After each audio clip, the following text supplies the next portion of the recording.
This video is sponsored by one of my absolute favorite games to play, War Thunder. More on them later.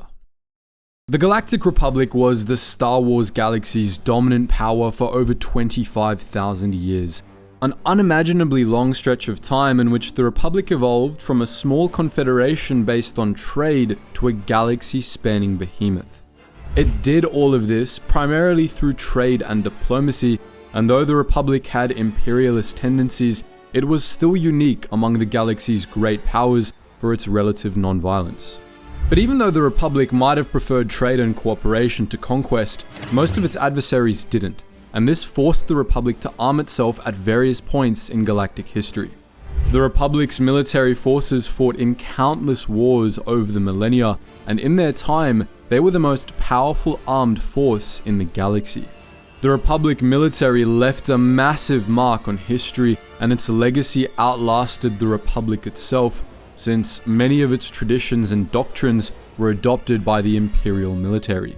But the story of how the Republic military came to be, and how it became the fighting force we're familiar with, is surprisingly complicated and much darker than you would probably expect. Today, we'll be telling the story of the Republic military's origins and early evolution.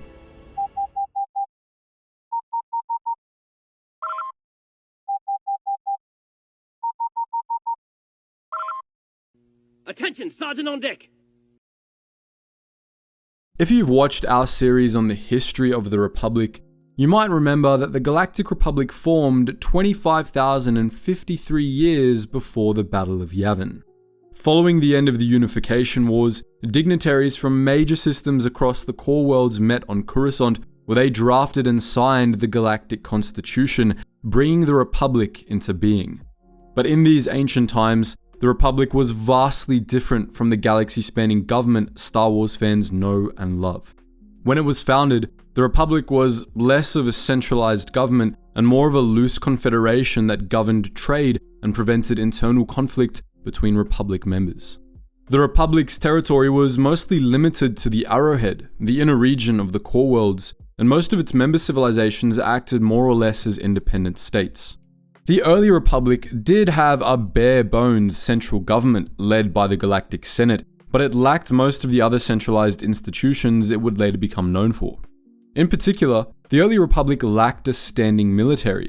This was because the Republic's founders didn't think it was necessary. Most of the Republic's founding members had their own defense forces after all, and the Senate believed that was enough, since the Republic didn't have any powerful enemies on its borders. After the Jedi Order allied with the Republic in 25,000 BBY and became the fledgling government's protectors, the Republic became even more assured of its security, to the point that even the Republic scouts and traders who braved the depths of the Rim traveled in lightly armed vessels. But this state of affairs didn't last. Over the course of the Republic's first 1,000 years, its scouts discovered two great hyperspace routes that stretched far out into the Rim: the Polemian Trade Route and the Corellian Run.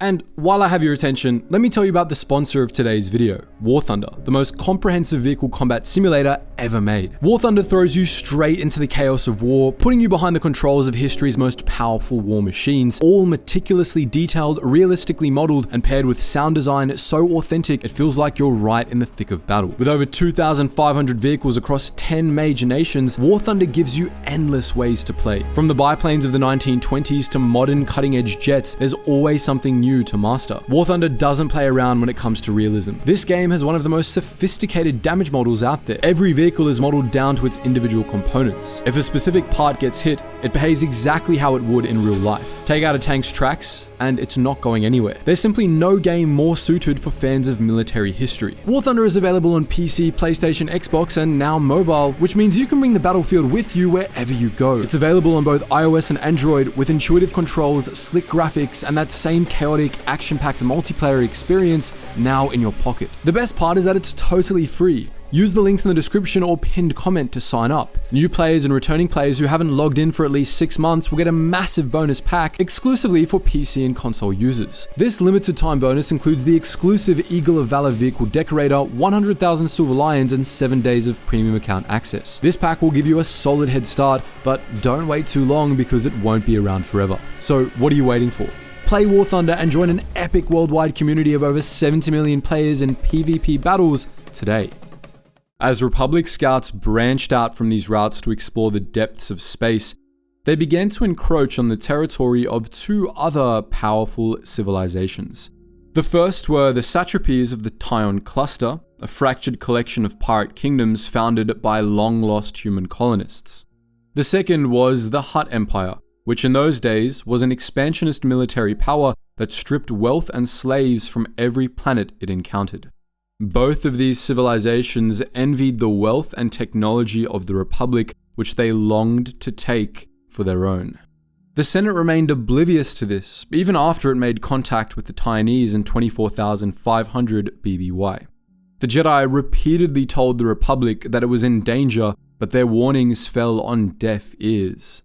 The Jedi did what they could to prevent the inevitable, foiling Hutt's schemes targeting the Republic and establishing a cordon of fortress worlds around the Tion Cluster. Jedi stationed on Hashimut and Falang Minor monitored the Tionese and did their best to pacify them, but before long, their reports back to the Jedi homeworld of Ossus confirmed that war was on the horizon. The most powerful of the Tionese satrapies, the Honorable Union of Decivero and Tion, had gathered the other Tionese powers into a coalition, and they had begun to amass an enormous invasion fleet equipped with reverse-engineered Republic technology. In 24,000 BBY, the Tionese unleashed this fleet against the Republic, and the Tionese War, the Republic's first real war, began. Using the Polemian trade route as an invasion corridor, Tionese fleets raced toward the core. They advanced from the outer rim to the inner rim, capturing Republic shipyards at Abheen and trading outposts at Roche, Lansils, and Tiran, gaining new ships with every conquest. The Senate now realized that it had a serious problem, and in response, it voted to pull Republic members' defense forces into a centralized military. The Republic military was born, and new warships for the Republic Navy were quickly rushed into production in the shipyards of Forost, Axum, and Polemia, but by that point, it was already too late. While the Republic was still busy gathering its new military, the Tionese attacked the core worlds, unleashing pressure bombs upon military and civilian targets alike. Tionese fleets destroyed the shipyards at Polemia and Axum, and then they carried out ferocious pressure bombings of Alsakan and Coruscant itself. The casualties were terrible, but fortunately, the fledgling Republic Navy got its act together in time to prevent the Tionese from spreading any farther. A ragtag fleet of ships from all over the core drove the invaders from Coruscant, and shortly thereafter, the first of the Republic Navy's new ships were deployed from Forost. These were soon joined by fleets of reinforcements built at Rendili, Hombarine, and Corellia, which drove the Tionese from the core altogether, shifting the war back to the Polemian trade route. For the first time, but certainly not the last, the Republic fortified its core territories. The Republic Navy took Forost, the Republic's largest remaining military shipyard, as its headquarters, while Anaxis became a major forward operating base, a stronghold on the Polemian that protected the inner core. Past Anaxis, the Republic fortified Polemian worlds it still had control over, and these became the main battlefields of the Tionese War going forward. The industrial worlds of the core and colonies began churning out weapons and military technology, and Republic colonists from devastated frontier worlds enlisted in the hopes of getting revenge on the marauding Tionese. The Republic military itself was quickly transformed from a coalition of local defense forces to a more centralized operation, at least partially. Not much is known about this first iteration of the Republic military. It had two branches, the Republic Navy and the Republic Armies, both of which answered to the Republic Defense Ministry. Over the course of the Tionese War, the Republic Navy became centralized and largely homogeneous, with a unified rank structure and order of battle headed by the Admiralty on Forost. The Republic Armies, meanwhile, were a hodgepodge of local militias and mercenary units whose generals usually answered directly to the Defense Ministry. As a result, Republic Army units had virtually no uniformity to speak of.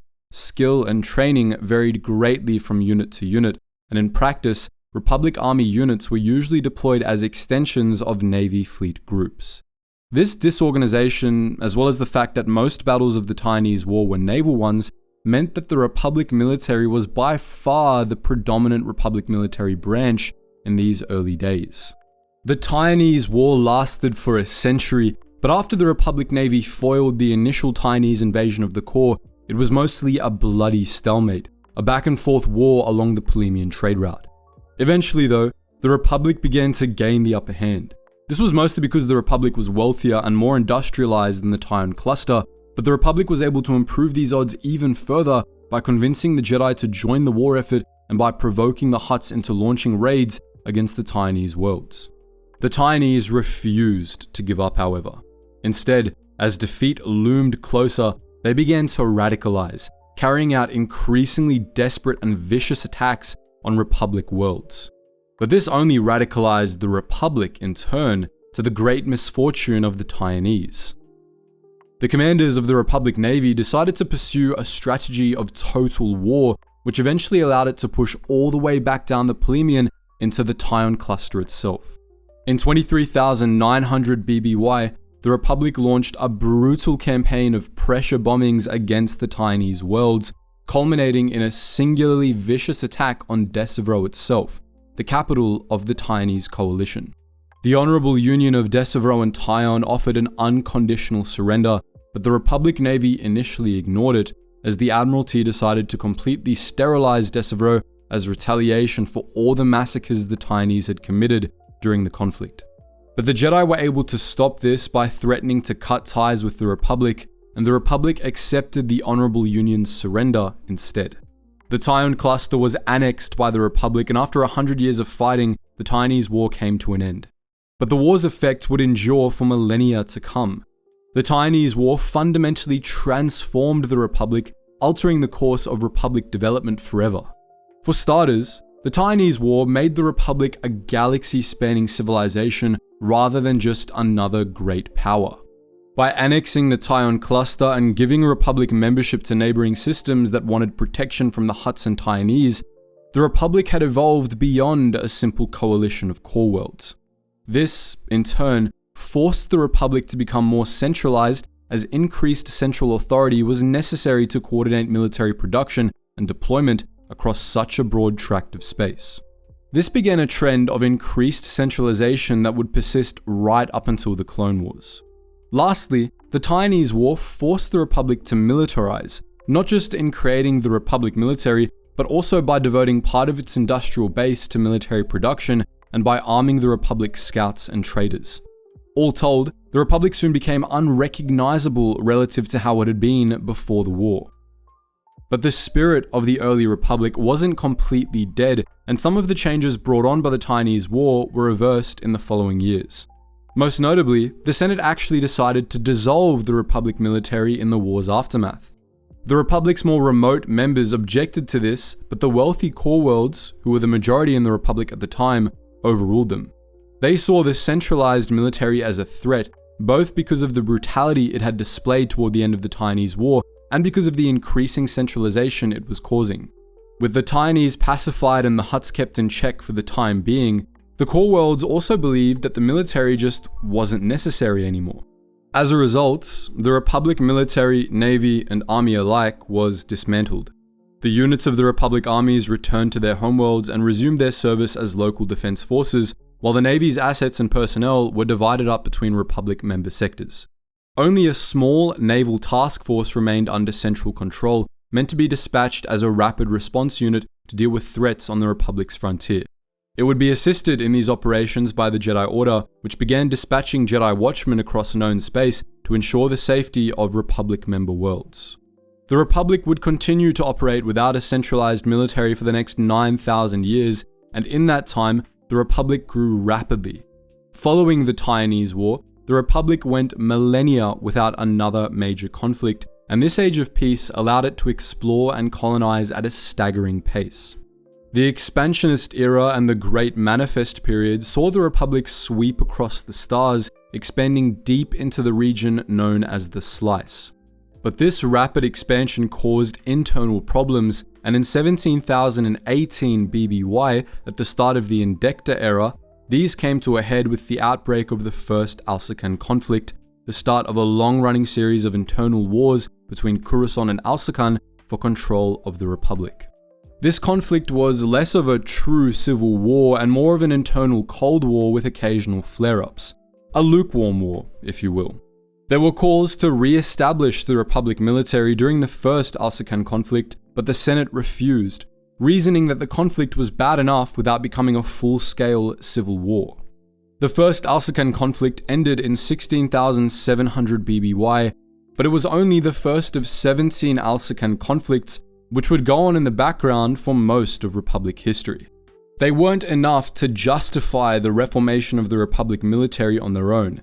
It would take an existential threat to convince the Senate to bring the military back. The Dawino-Gwyn contention of 15,500 BBY, in which the Republic was briefly attacked by angry star dragons, inspired more calls to bring back the military, but deadlock in the Senate prevented it, and the contention was resolved quickly enough that the calls died down before the Senate got its act together. In the end, it was the increasingly brutal depredations of the Hutts that spurred the Senate to action. The Hutt Empire had been a threat to the Republic since it began pushing out into the Rim, but after the annexation of the Tion cluster, the Republic had become too powerful for the Hutts to conquer outright.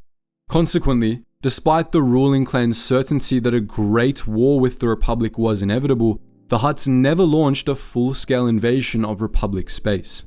Instead, they carried out a millennia-long campaign of harassment against the Republic's frontier, dispatching slavers and raiders to loot and pillage any colony that they deemed to be too close to Hutt space. The Republic's local security forces, supplemented by the Jedi Order, the Republic's Rapid Response Fleet, and militias like the Belasco Free Volunteers, did the best they could to defend these frontier colonies, battling Hutt-backed raiders on hundreds of worlds. But as the Republic continued to expand toward Hutt space, the frequency of these attacks increased, as did their brutality. The Republic's existing forces were stretched too thin to defend the whole frontier, and many unlucky worlds were ravaged by the Hutt's thralls after being left underdefended. These depredations ultimately left the Senate with no choice. The Republic military had to be reinstated. The new Republic military had the same core structure as the one that had fought in the Tionese War. The military was commanded by the Republic Defense Ministry, and it was divided into branches, primarily the Republic Navy and the Republic Armies. Like before, the Republic Armies were a loose collection of local militias and mercenary forces, more an accessory to the Navy than a coherent force in their own right, while the Republic Navy was more centralized, better equipped, and more prestigious, with its Admiralty stationed at a new headquarters on Coruscant. The Navy would patrol the Republic's frontier, engaging raider fleets and deploying the armies where they were needed, while the armies would engage the Hutt's minions on the ground, defending colonies or besieging raider bases. The new Republic military also featured a third branch, the Republic Starfighter Corps, which represented the Republic Starfighter Forces. The Starfighter Corps was made a separate branch from the Navy because, at the time it was created, starfighters were mostly deployed in independent squadrons for planetary defense rather than being attached to fleets of capital ships. Though some wings of Starfighter Corps operated alongside the Republic Navy, most of the corps operated from planet-side bases from which the Republic starfighters would provide air support for ground forces or act as snub fighters against enemy forces in orbit. The restored Republic military immediately set to work driving the Hutt raiders from the Republic fringe, and it was extremely successful, partly on its own merits, and partly because the Hutt Empire descended into civil war at roughly the same time the Republic military was re-established. As the Hutt cataclysms ripped the Hutt Empire apart, Hutt raiders ceased to be much of a threat, at least for a time. But this time, the Republic military stuck around after the immediate threat was dealt with. This wasn't just due to political pressure from outlying Republic worlds, but also due to the economic boom that the military's restoration had caused. Starship and weapons manufacturers across the Republic had been awarded large contracts and began churning out hordes of war material, while R&D hubs began making major advances in turbolaser and hyperdrive technology. Anaxis, Byblos, Alantine 6, and Abhin became major naval shipbuilders, while other planets played host to military facilities. The Republic military-industrial complex had come into its own, and so long as it was profitable, the Republic military wasn't going anywhere.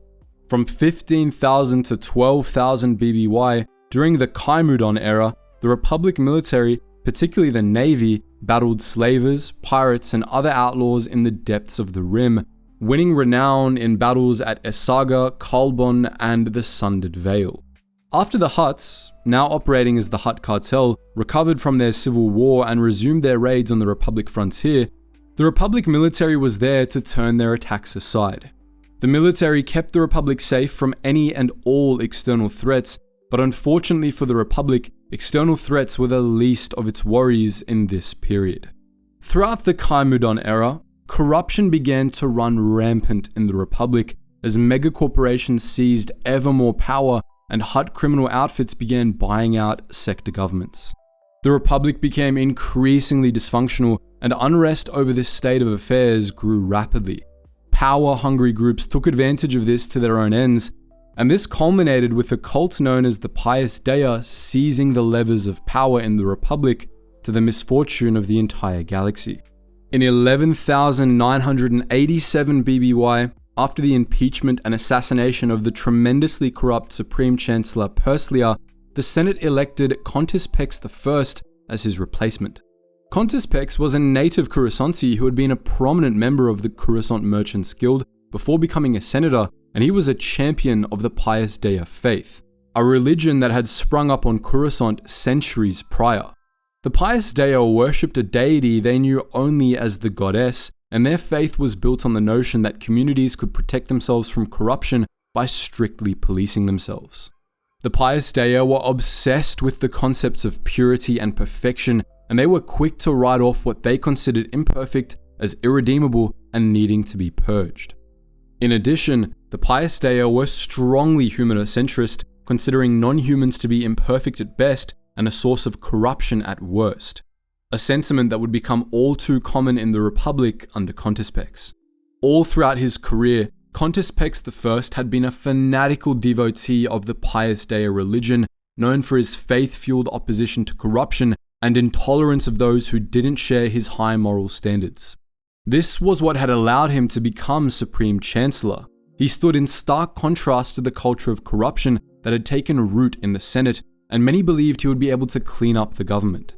Instead, Contis Pex I transformed the Republic into a Pius Dea theocracy. After becoming Supreme Chancellor, Contis Pex began conducting purges of the government.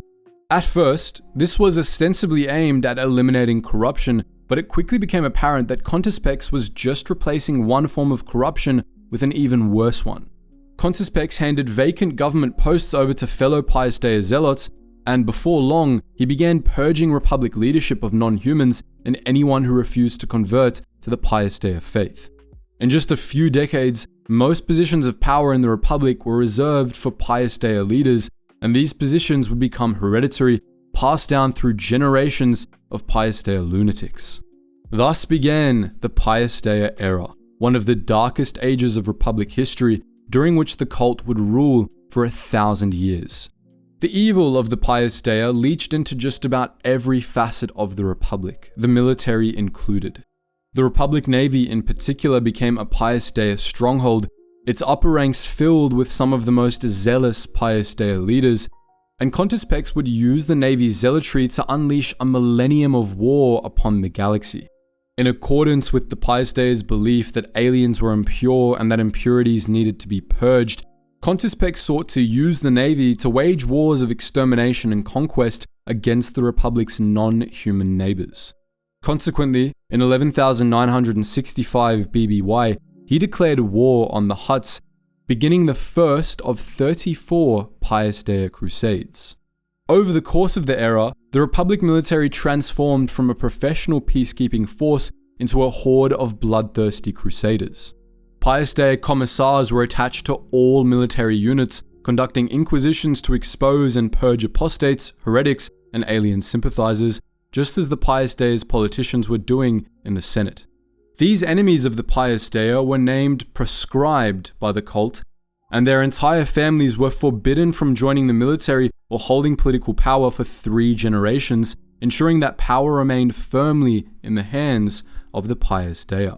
The proscribed were replaced by legions of Pius Dea zealots, who were incentivized to join the military both by their religious leaders and by special privileges that the Pius Dea Republic gave its crusaders. The quality of the Republic military declined as a result of this. The Republic armies in particular became full of poorly trained crusaders who were little more than legitimized pirates. Violent and bloodthirsty beings who carried out innumerable massacres and pillaged worlds in the name of the goddess. In the navy, the corruption was similarly extreme.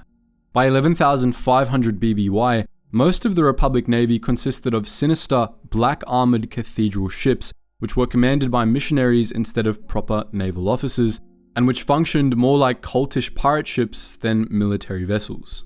The crew of many of these cathedral ships spent their whole lives aboard them, passing down their positions to their children when they died, such that entire generations lived and died aboard these sinister vessels without ever leaving. During the Pius Dea era, the Republic military operated primarily from ordnance/regional depots spread across the Republic frontier. Identified by the prefix Ord, these worlds were crusader colonies that served both as strongholds of Pius Dea zealotry and major military bases, and they were the backbone of the Pius Dea Crusades. The ordnance/regional depots served as mustering grounds for crusader forces, where fleets would gather and take on ground forces before departing for planets the Pius Dea wanted to plunder. Upon arriving at a target world, the Navy's armored men o' war, supported by the primitive bywings of the Starfighter Corps, would engage hostile naval forces, while the cathedral ships would deploy millions of ground troops on the target world's surface. On the ground, the armies would engage in bloody trench warfare with hostile forces. If they triumphed, they would swarm into population centers with cries of, "The goddess wills it," sacking and destroying everything in their path. The plunder taken from these infidel worlds would be loaded onto Navy galleons for transport back to Coruscant, and the surviving natives would come under brutal martial law. For 1,000 years, these bloody wars raged all across the galaxy as Supreme Chancellor Contispex and his successors, all of whom took the name Contispex, declared crusades left and right. Of the 34 Pius Dea crusades, at least 4 were launched against the Hutts and their client species, including both the first and the last. Other crusades targeted other prominent species that lived beyond the Republic's borders, including the Zabraks, Ithorians, Tyrosans, and Baragwin. Still others targeted Republic member species that the government deemed impure, including the Sterebs, the Hergliks, the Zarancines, the Bothans, and the Laniks. Entire species were exterminated by the Crusaders, while the rest were enslaved. But while the Republic military unleashed hell upon the galaxy, those opposed to the Pius Dea slowly began to organize. In 11,820 BBY, Alsacan and its allies once again broke from the Republic, beginning the 6th Alsacan conflict, and the Alsacani coalition soon allied with other powerful factions that were also opposed to the Pius Dea. They made common cause with the Duros, the Hergliks, the Kamasi, the Jedi, and even the Hutts, and this Pius Dea haters club soon began laying plans to bring down the cult once and for all. Their plans hinged on one important variable: retaking control of the Republic military. Now, this was a lot easier said than done. The Republic military had been firmly under Crusader control for centuries, but around 11,100 BBY, an opportunity began to open up for the anti-Pius Dea camp. As the momentum of the Crusades began to stall, the Pius Dea had embarked on a campaign of inquisitions, shredding the cult's own power base and spreading bitter divisions among Pius Dea adherents. The Jedi, Kamasi, and Alsacani took advantage of this by inventing a secret heresy and spreading it among the ranks of the Pius Dea, particularly in the Republic Navy. Adherents of this heresy, known as the Renunciates, found a leader in Admiral Pers Predu, one of the highest-ranking officers in the Republic Navy. Predu established a secret base for fellow Renunciate naval officers on Prefspelt 4, a secret world that had been colonized by Republic citizens fleeing Pius Dea oppression, and there, the Renunciates plotted with the Jedi and their allies to bring down the government. In 10,967 BBY, the conspirators declared themselves, beginning the Renunciation, a civil war within the Pius Dea.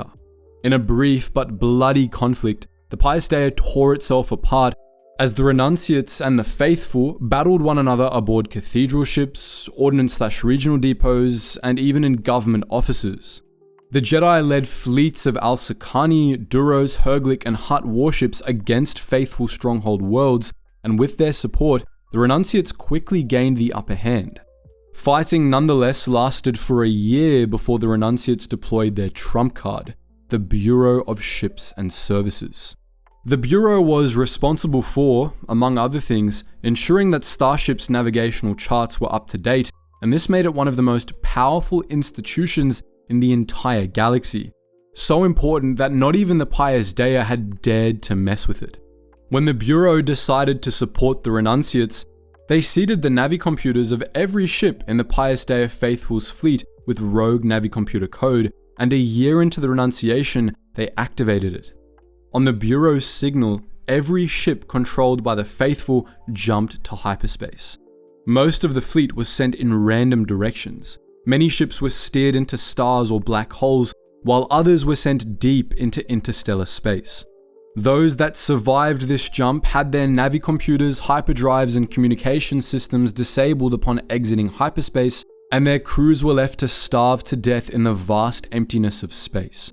Only the vanguard of the Pius Dea was spared this fate. It was instead redirected to Yuquine, where the combined fleets of the Renunciates and their allies were waiting. In the Battle of Yuquine, the faithful were utterly annihilated, and Contes Pex XIX was captured by the Jedi. He was put on trial and sentenced to life in prison on Kamas, while the Jedi, the Renunciates, and their allies set to work rebuilding the Republic. Following the fall of the Pius Dea, the Jedi took over the Republic, installing Grand Master Beal Ductavus as Supreme Chancellor. Ductavus, the Jedi, and their allies set to work purging the Pius Dea from leadership and rebuilding the Republic. Despite the damage the cult had done, Ductavus did an excellent job, and by the end of the Ductavus era in 9000 BBY, the Republic was back together, much of the damage caused by the Crusades had healed, and the Pius Dea religion was extinct. Many Republic institutions had to be rebuilt from the ground up in order to cleanse them of Pius Dea influence, and one of these institutions was the Republic military. For a millennium, the military had been the favorite tool of the Crusaders, thoroughly corrupted by Pius Dea influence and responsible for unspeakable crimes. It not only had to be purged of the Pius Dea, but it also had to regain the trust of the innumerable peoples it had wounded, and that meant major reform. These reforms would be overseen by none other than Admiral Pers Predu, the Renunciate's most revered war hero. Shortly after the end of the Renunciation, Predu met with the other Renunciate naval officers on Pressbelt 4 to plan out the reorganization of the Republic Navy. For the most part, they just reverted the changes the Pius Dea had made to the Navy, scrapping their cathedral ships and ending the use of generation crews in favor of a return to a more professional fighting force.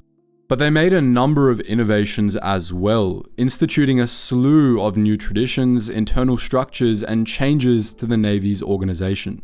These changes would go on to define the Republic Navy for the rest of its existence, and the naval traditions laid down by Predu would continue to be honored even by the Imperial Navy. The Navy's headquarters was also moved from Coruscant to Anaxis at around this time, while a new Republic Naval Academy was established on Pressbelt itself. Within a few generations, the transformation of the Republic Navy was complete, and the institution was professional, efficient, and widely respected once again. In the millennia that followed, the Navy would go back to patrolling the edges of Republic territory, protecting frontier worlds, and hunting down slavers and raiders. A similar transformation took place in the Republic Starfighter Corps, while the Republic armies were purged of their Crusader units and more or less returned to their pre-Pius Dea status. During the reorganization of the Republic armies, a new unit began to rise to prominence within the military, the Rocket Jumper Elite Advance Unit. This unit's elite soldiers would use rocket packs to drop from orbit onto target planets, landing in the thick of enemy forces and clearing out landing zones for other Republic army units to follow in their path. The rocket jumpers had come about in 11,000 BBY in response to advances in jetpack technology, and during the Renunciation, they had sided with the Renunciates. The rocket jumpers played a vital role in a major Jedi victory on Ord Carida, and after the fall of the Pius Dea, they became a prestigious unit known as the best the Republic armies had to offer. The armies weren't the only part of the Republic military to benefit from advances in technology either. Advances in starfighter technology allowed the Starfighter Corps' bi-wings to play a more prominent role in naval battles, while capital ship technology had been steadily advancing for millennia. The guided missiles and torpedoes once favored by capital ships were becoming more powerful, while turbo lasers and laser cannons were becoming more accurate. The defensive measures favored by older capital ships, such as point defense missiles, curium-coated plating, laser-diffusing particle clouds, and good old-fashioned armor, were being replaced by energy shields. Shields had been around for some time, but for millennia, military-grade shield generators had been too power-intensive to install on all but the largest capital ships. Now, advances in shield technology meant that just about any capital ship could be shielded. In the wake of the Pius Dea era, two lesser-known wars would see Republic military technology advance even further. The first of these took place in 10,000 BBY, and it pitted the Republic against the Kumauri Empire. This was a small realm of a few dozen star systems ruled by the warlord Val Kumauri, and it would likely have been a historical footnote were it not for its fleet of planet-buster battleships. These were enormous capital ships armed with similarly enormous mass driver cannons, which were designed to fire asteroids at high velocities toward enemy targets.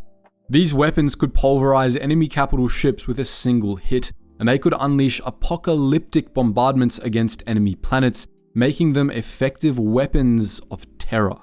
The Kumauri battleships terrorized a number of frontier worlds before the Republic Navy was sent in to deal with the invaders. The Kumauri Empire was ultimately destroyed, but Kumauri's legacy lived on in the Republic Navy. The Navy adopted many of Kumauri's innovations, including the use of mass driver cannons, as well as less flashy but arguably more important advances in targeting and hyperdrive technology. The last and most advanced of the Kumauri battleship designs, the 3-kilometer-long Cal-class battleship, was straight up adopted by the Republic Navy. For a brief time, Kumauri's mass drivers were an unstoppable ultimate weapon, as no shield technology known to the Republic was strong enough to protect against them. As Kumauri's old toys spread, they thus became feared as military trump cards. Mass drivers were used by both sides in the 10th Alsacan conflict, most infamously in the Osara Municide, in which the Republic Navy bombed an Alsacani colony in the northern dependencies to the point of lifelessness. Fortunately, the rise of mass driver technology spurred rapid advances in planetary defenses. In the 9400s BBY, the first planetary shields were developed, rendering Kumauri-style mass driver cannons obsolete, and the development of ground-to-space turbo lasers, ion cannons, and hypervelocity cannons provided further protection against attacking capital ships. By the start of the Renunciation period in 9000 BBY, this new technological equilibrium meant that peace was able to return to the galaxy, more or less. That peace didn't last long, however, as the subsequent Sub-Terra period saw new advances in military technology, spurred on by another of the Republic's wars, the Waymancy Storm. This conflict began in 7811 BBY when the Republic first made contact with a new civilization in the Waymancy Hollow, a remote region on the edge of the northern dependencies. This first contact ended with the Republic's ships being utterly destroyed, for the Waymancy Hollow was the territory of the signatories of the Waymancy, an enigmatic alliance dedicated to stopping the Republic's expansion. The signatories included the Sisters of the Machinesmith, the mercenary army of World Point 6, the Nests of Neshtub, and the Wives of Tingrippa, a diverse bunch, but united by the goal of destroying the Republic. To that end, the Sisters of the Machinesmith had spent the Renunciation period studying Republic military technology and improving on it in every possible way, such that, when the war began, the Republic was completely outmatched. The signatories of Waymancy had superior energy weapons, with greater yields and faster rates of fire than anything in the Republic arsenal, and their power generators were extremely efficient. Waymancy ships were faster, and their shields were strong enough to effortlessly absorb almost everything the Republic threw at them. The Republic outnumbered the enemy 100 to 1, but the signatories outfought them time and again, and the Republic military was only able to pull off a few victories at incredible loss. Fortunately, scientists on Axum reverse engineered the signatories' technology, and volunteers from rimworlds affected by the conflict poured into the Republic military and fought the conquerors with unmatched courage. The battleships of the Republic Navy and the fearless rocket jumpers put an end to the Waymancy storm, utterly crushing the signatories of Waymancy and conquering their worlds. In the aftermath of the Waymancy storm, Republic scientists continued to reverse engineer the enemy's technology and even improve upon it further. This led to the development of the squint pipe process, which improved both energy weaponry and energy shields. In the ensuing centuries, the Republic armies began arming their soldiers with state-of-the-art pulse wave blasters, while the Republic Navy began fielding capital ships armed with high-yield, fast-firing turbolasers.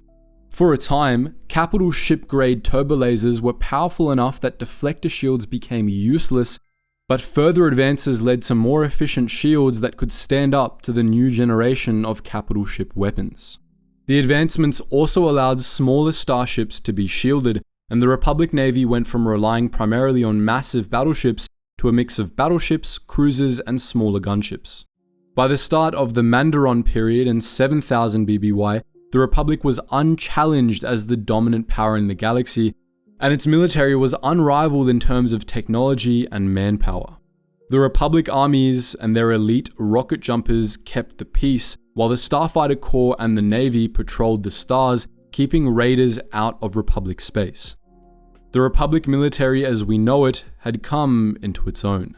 But a military threat the likes of which the Republic had never seen was just over the horizon, and it would spark millennia of war that would see the Republic military forced to rapidly adapt. It began with a second Great Schism in 7000 BBY, which led to the 100-Year Darkness, a century-long war between the Jedi and a sect of Dark Jedi that had unleashed dark side monsters upon the galaxy. In 6900 BBY, the Dark Jedi were defeated and exiled, but in the depths of the Outer Rim, they would found a new galactic power, one hell-bent on destroying the Republic and exacting revenge on the Jedi. This power, the Sith Empire, would bide its time for thousands of years, but before long, it would make itself known to the Republic and a new era of warfare would begin. But that's a story for another time. This video would not be possible without War Thunder, the most comprehensive vehicle combat game ever made. Play War Thunder for free using the links in the description or pinned comment. New and returning players that haven't played for at least 6 months who sign up with our link will get multiple premium vehicles and an exclusive vehicle decorator on PC and consoles. Don't wait around, as this offer is available for a limited time only. So what do you think? Would you like to see more videos about this era of Republic history, or more videos about the evolution of the Republic military? Let us know all that and more in the comments section below. And as always guys, thank you so much for watching, and I hope to see you in the next video.